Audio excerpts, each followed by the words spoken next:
जब आप नकल करते हो तो आपकी नीयत खराब होती है। दिल्ली में 200 यूनिट बिजली मुफ्त है, पंजाब में 300 यूनिट बिजली मुफ्त है, लेकिन दिल्ली में बिजली आती भी है तब मुफ्त है, राजस्थान में बिजली नहीं आती, बस मुफ्त है बिजली। गलत तो नहीं कह रहा साहब? मैंने सुना है 7-7, 8-8 घंटे का पावर कट लगता है, 7-7, 8-8, 10-10 घंटे बिजली नहीं आती। दिल्ली में 24 घंटे बिजली आती है, पंजाब में 24 घंटे बिजली आती है और मुफ्त बिजली आती है। और ये झुंझुना दिया है इन्होंने, गहलोत साहब ने 4.5 साल क्यों नहीं करा इन्होंने? अभी क्यों करा इन्होंने? चुनाव आ रहे हैं, वोट चाहिए। जैसे चुनाव खत्म हो जाएंगे क्या कहेंगे? गहलोत साहब बजट घाटे में चल रहा है, पैसा नहीं है, और ये मुफ्त बिजली खत्म कर देंगे। दिल्ली में 8 साल से बिजली मुफ्त है, पंजाब में 1.5 साल से बिजली मुफ्त है। आम आदमी पार्टी की वोट दो, आपकी बिजली मुफ्त भी रहेगी और 100 यूनिट की 300 यूनिट बिजली हर महीने मुफ्त आएगी।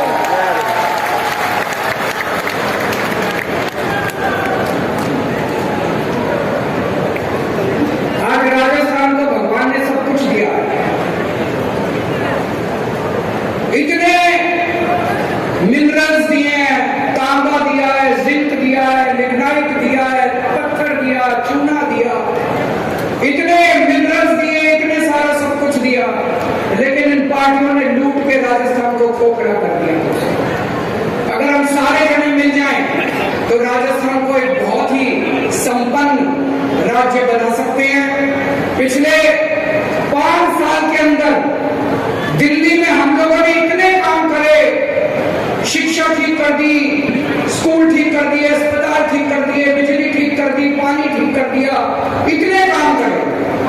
मैं कई बार सोचता हूं 75 साल में इन सारी पार्टियों ने मिलकर क्या करा? देश का बेड़ा गर्क कर दिया। इन 75 साल में 2 ही पार्टियों ने राज करा देश के ऊपर, बीजेपी ने और कांग्रेस ने। इन दोनों पार्टियों ने मिलकर आज हमारे देश की जो हालत है, इन दोनों पार्टियों की वजह से। आज हमारा देश गरीब है, क्यों? इन दोनों पार्टियों की वजह से। आज हमारा देश पिछड़ा है, क्यों? इन दोनों पार्टियों की वजह से। आज हमारे देश के लोग अनपढ़ हैं, क्यों? सड़कें खराब है, क्यों? स्कूल खराब है, शिक्षा खराब है, अस्पताल खराब है, क्यों? इन दोनों पार्टियों की वजह से। अब टाइम आ गया पूछने का, इन दोनों पार्टियों से। आपके घर वोट मांगने आए तो पूछना इन पार्टियों से कि 75 साल में तुम लोगों ने इस देश में क्या करा? कुछ नहीं करा। आज उम्मीद खत्म हो गई है लोगों को कि कुछ हो सकता है। किसी से भी पूछ लो, लोग कहते हैं अरे राजनीति में कुछ नहीं रखा, सारे चोर हैं, सारी पार्टियां चोर हैं, सारे नेता चोर हैं। जनता को सरकार से उम्मीद खत्म हो गई है, जनता को पार्टियों से उम्मीद खत्म हो गई है। आज 75 साल के बाद एक ऐसी पार्टी आई है, आम आदमी पार्टी, जिसने लोगों के अंदर दोबारा एक उम्मीद जगाई। आज 75 साल के बाद इस देश के अंदर एक ऐसा शख्स आया जिसने गरीबों के बच्चों को अच्छी शिक्षा देनी चालू की। गरीबों ने तो उम्मीद ही छोड़ दी थी। गरीब कहते थे गरीबों के बच्चों का कोई भविष्य नहीं होता। एक ऐसा शख्स आया, मनीष सिसोदिया, जिसने गरीबों के बच्चों को अच्छी से अच्छी शिक्षा देनी चालू की। दिल्ली के अंदर गरीबों के बच्चे वकील बनने लगे, डॉक्टर बनने लगे, इंजीनियर बनने लगे। इन लोगों ने मनीष सिसोदिया को भी नहीं छोड़ा, इन लोगों ने मनीष सिसोदिया को भी जेल भेज दिया। क्यों भेज दिया? कहते हैं मनीष सिसोदिया ने भ्रष्टाचार करा। मनीष सिसोदिया सवेरे 6 बजे उठ के स्कूलों का दौरा करने निकलता है। मैं आपसे पूछना चाहता हूं, कौन भ्रष्टाचारी आदमी सवेरे 6 बजे उठ के स्कूलों का दौरा करता है? ये नहीं चाहते, दोनों पार्टियां नहीं चाहती कि इस देश के अंदर गरीबों के बच्चों को अच्छी शिक्षा मिले। ये दोनों पार्टियां नहीं चाहती कि गरीबों के बच्चों को अच्छा भविष्य मिले। ऊपर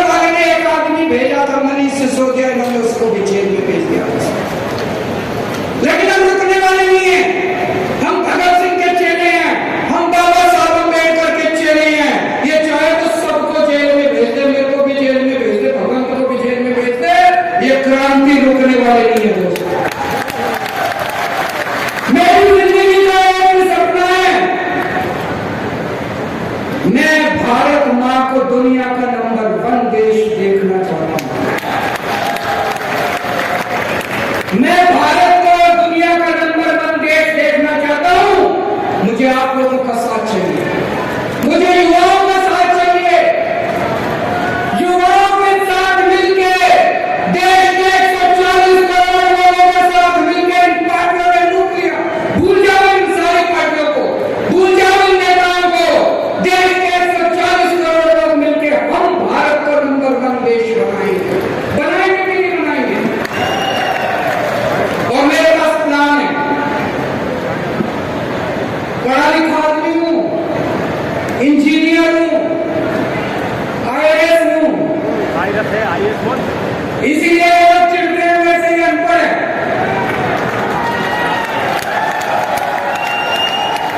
इनकी डिग्री फर्जी है, इनकी डिग्री फर्जी है। मैं पढ़ा लिखा हूं, मेरे पास पूरा प्लान है। 10 साल के अंदर हम भारतवर्ष को दुनिया का नंबर 1 देश बना सकते हैं। 10 साल में मेरे पास प्लान है। 10 साल में हम इस देश से हर अनपढ़ आदमी को पढ़ा लिखा बना सकते हैं, बच्चों को अच्छी शिक्षा दे सकते हैं, अच्छे स्कूल बना सकते हैं। 10 साल के अंदर इस देश से हम गरीबी दूर कर सकते हैं। मेरे पास प्लान है। मेरे को याद है जब मैं छोटा बच्चा था, आप भी जब छोटे थे, 3 तरह के देश होते हैं। एक होते हैं गरीब देश, अविकसित देश, अंडर डेवलप्ड देश। एक होते हैं विकासशील देश जो विकसित बन रहे हैं अभी, और एक होते हैं विकसित देश, अमीर देश, विकसित देश। भारत विकासशील देश में गिना जाता है। जब मैं छोटा बच्चा था, 5वीं क्लास में पढ़ता था, तभी कहते थे भारत विकासशील देश है, 20 साल में भारत विकसित देश बन जाएगा। आज भी ये कहते हैं, मैंने मोदी जी का भाषण सुना, कहते 2047 में भारत विकसित देश बन जाए। अरे हम कैसे माने तुम्हारी बात? कोई प्लान नहीं इनके पास, कोई प्लानिंग नहीं इनके पास, कोई इनके कैसे माने भारत विकसित देश बन जाएगा? झूठ बोल रहे, इनको कुछ नहीं। आज भारत सरकार अनपढ़ लोग चला रहे हैं, उनको कोई समझ नहीं है। 6 साल पहले बोले 2000 का नोट लाओ तो भ्रष्टाचार खत्म हो जाएगा। आज कह रहे हैं 2000 का नोट हटाओ तो भ्रष्टाचार खत्म हो जाएगा। एक दिन बोले नोटबंदी कर देते हैं, भाई साहब जब नोटबंदी करी थी पूरा देश बर्बाद कर दिया इन्होंने। कोई उसका फायदा नहीं हुआ। 20 साल पीछे चला गया देश, 20 साल पीछे चला गया देश। आज अगर पढ़ा लिखे होते केंद्र सरकार के अंदर, कभी नोटबंदी नहीं करते, कभी किसानों के कानून नहीं लेके आते। अगली बार वोट डालने जाओ, भाई साहब एक काम तो करना, पढ़े लिखों को वोट देना, अनपढ़ लोगों को, फर्जी डिग्री वालों को वोट मत देना। हमने काम करके दिखाया। आज लोग हमारे पे क्यों भरोसा करते हैं? हमने काम करके दिखाया। दिल्ली में काम करके दिखाया, पंजाब में काम करके दिखाया। आज दिल्ली में पहले 67 सीट मिली, फिर 62 सीट मिली, पंजाब में 117 में से 12 सीट मिली। भाई साहब हमने दिल्ली के लोगों का दिल जीता है, पंजाब के लोगों का दिल जीता है। 50 साल कम से कम आम आदमी पार्टी को कोई नहीं हिला सकता दिल्ली और पंजाब से। और राजस्थान वालों, एक बार मौका देकर देखो, आपका भी ऐसा दिल जीतेंगे 50 साल, उसके बाद आप गहलोत को भी भूल जाओगे, वसुंधरा राजे को भी भूल जाओगे। आज मैं हर माँ से, हर बेटी से, हर बहन से, हर महिला से अपील करना चाहता हूं, अगर आपको अपने बच्चों को अच्छी शिक्षा देनी है, अगर आपको अपने बच्चे प्यारे हैं, अगर आप अपने बच्चों को रोजगार देना चाहती हो, केवल केजरीवाल दे सकता है और कोई नहीं दे सकता। केजरीवाल को वोट दे देना। आज मैं हर युवा से अपील करना चाहता हूं, अगर आप भारत को दुनिया का नंबर 1 देश बनाना चाहते हो, आम आदमी पार्टी को वोट दे देना। अगर आप भ्रष्टाचार चाहिए, गंदी राजनीति चाहिए, इनके पास चले जाना, वो नहीं आती मेरे को काम करना आता है। और मेरा एक ही सपना है, भारत को नंबर 1 देश बनाना है।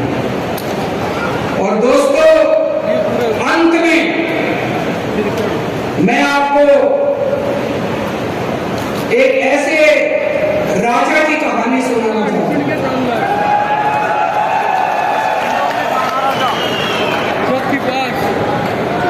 चौथी पास राजा किस किसने सुनी हुई है? चौथी पास राजा ये एक महान देश की कहानी है। एक बहुत महान देश था, सदियों साल पुराना देश, और कैसे वहां एक अनपढ़ राजा आ गया और उस अनपढ़ राजा ने उस देश को कतई बर्बाद कर दिया, पूरा देश बर्बाद कर दिया। ये कहानी ये दिखाती है कि किस तरह से ये बहुत जरूरी है कि देश का राजा पढ़ा लिखा होना चाहिए, नहीं तो अनपढ़ राजा आ जाए तो वो देश को बर्बाद कर देगा। एक महान देश के गांव में एक बच्चे ने जन्म लिया। बहुत गरीब परिवार था। उस गरीब परिवार में एक बच्चे ने जन्म लिया। गांव में ज्योतिषी होती है, बच्चा जन्म लेता है तो ज्योतिषी आता है। ज्योतिषी आया, ज्योतिषी आके मां को बोला, माई तेरे बेटे की कुंडली दिखा रही है, तेरा बेटा बड़ा होकर बहुत बड़ा सम्राट बनेगा। माई को यकीन नहीं हुआ। माई बोली, मैं तो बहुत गरीब हूं, मेरा बेटा कैसे सम्राट बनेगा? पर कुंडली में तो लिखा था। बेटा धीरे धीरे बड़ा होने लगा। स्कूल में एडमिशन ले लिया, सरकारी स्कूल था। बच्चे का मन नहीं करता था पढ़ाई लिखाई में। चौथी क्लास के बाद बेटे ने पढ़ाई छोड़ दी, स्कूल जाना बंद कर दिया। उसी गांव के पास एक स्टेशन था, रेलवे स्टेशन।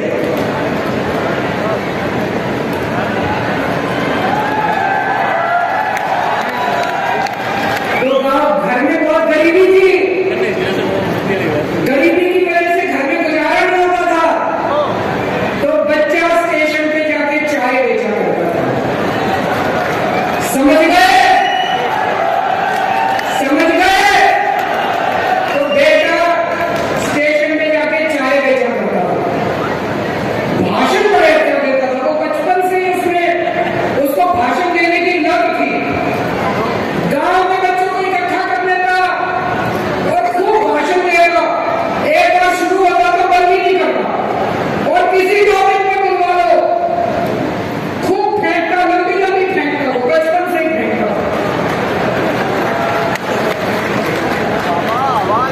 बच्चा धीरे धीरे बड़ा हुआ। जोशी की भविष्यवाणी थी, बड़ा होकर बच्चा देश का राजा बन गया। अब राजा तो बन गया, पढ़ा लिखा था नहीं, समझ थी नहीं, बेवकूफ था, कुछ आता नहीं था, कुछ समझ नहीं थी। तो अफसर उसके पास फाइल लेके आते। जब अफसर उसके पास फाइल लेके आते, उसे कुछ समझ ही नहीं थी। अब वो अफसरों से कह नहीं सकता मेरे को कुछ नहीं आता, शर्म आती थी उसको। अफसर उससे जो मर्जी साइन करा के ले जाते, जो मर्जी साइन करा के, उल्टा सीधा सब कुछ साइन कर देता था। वो बेवकूफ राजा, अनपढ़ राजा, चौथी पास राजा। धीरे धीरे पूरे देश में फैल गया राजा अनपढ़ है। राजा को बड़ा बुरा लगा कि लोग मेरे को अनपढ़ कहते हैं। तो एक दिन राजा ने किसी को कह के फर्जी डिग्री का इंतजाम कर लिया। फर्जी डिग्री का इंतजाम कर लिया, एमए की डिग्री। राजा बोला मैं एमए हूं। जनता को तो सच्चाई पता थी, जनता को पता रहा अनपढ़ राजा है, चौथी पास है, डिग्री फर्जी है। धीरे धीरे राजा अहंकारी होता गया। इतना अहंकार, लोग आते अनपढ़ था, कुछ नहीं कह देते, आप तो देवता हो, आप तो ऐसे हो, आप तो ऐसे हो। और राजा अहंकार में डूबने लग गया, अहंकार में एक दिन किसी ने आके उसको कह दिया, राजा जी नोटबंदी कर दो, नोटबंदी करने से भ्रष्टाचार खत्म हो जाएगा, आतंकवाद खत्म हो जाएगा। राजा ने नोटबंदी कर दी। भाई साहब, उस महान देश का बेड़ा गर्क हो गया। लंबी लंबी लाइनें आ गई, बैंक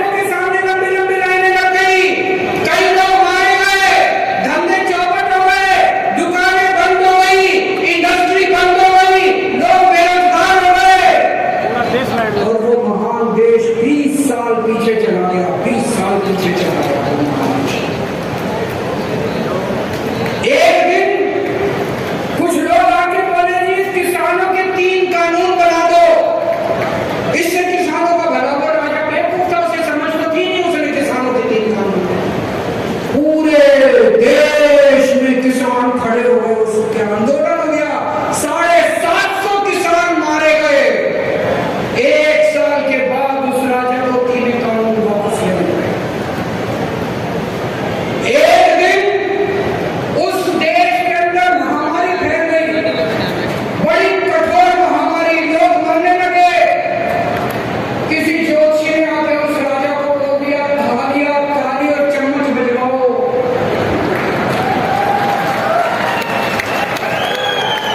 उस राजा ने सारे देश को थाली चम्मच बजवा दी, कोई फायदा नहीं।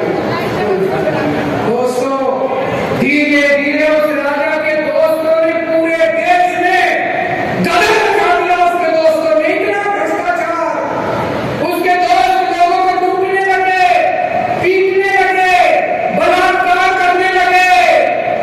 उसके एक दोस्त ने तो इतना गंदा काम करा, उस महान देश की कुछ महिला अंतरराष्ट्रीय खिलाड़ी थी, उसके दोस्त ने उन खिलाड़ियों के साथ गंदा काम कर दिया। लेकिन दोस्त, वो राजा तो अपने ऐशो आराम में मस्त था। पूरे देश में हाहाकार फैल गया, महंगाई फैल गई, चारों तरफ बलात्कार, चारों तरफ गुंडागर्दी, लूटमार। ऊपर आसमान से सारे देवता देख रहे थे कि ये पृथ्वी पे क्या चल रहा है, इतना खराब टाइम चल रहा है। सारे देवताओं ने मीटिंग करी और सारे देवता मिलकर शिवजी महाराज के पास गए। शिवजी महाराज जी को बोले, प्रभु कुछ करो, पृथ्वी के ऊपर कितना घनघोर अपराध हो गया, पाप ही पाप चारों तरफ।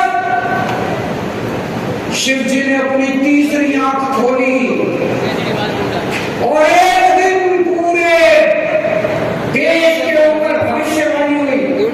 शिवजी ने कहा, जनता को कहा कि आप सब लोग महान देश के लोग हो, क्यों सोए हुए हो, सब लोग जागो, उठो और उसे अहंकारी राजा का राजपाट उठा के फेंको।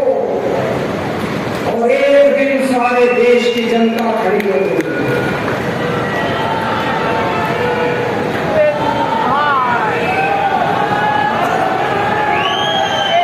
एक दिन उस महान देश की सारी जनता खड़ी हो गई। देश तो महान था, जनता भी महान थी, लेकिन जनता सोई हुई थी। जनता को भगवान शिव ने जागृत कर दिया, सारी जनता खड़ी हो गई और उस अहंकारी, भ्रष्टाचारी, चौथी पास राजा को जनता ने उखाड़ के फेंक दिया। दोस्तों, इस कहानी से एक सबक मिलता है, कभी भी अनपढ़ राजा को वोट मत देना, पढ़े लिखे आदमी को वोट देना, फर्जी डिग्री वाले को वोट मत देना। और राजस्थान में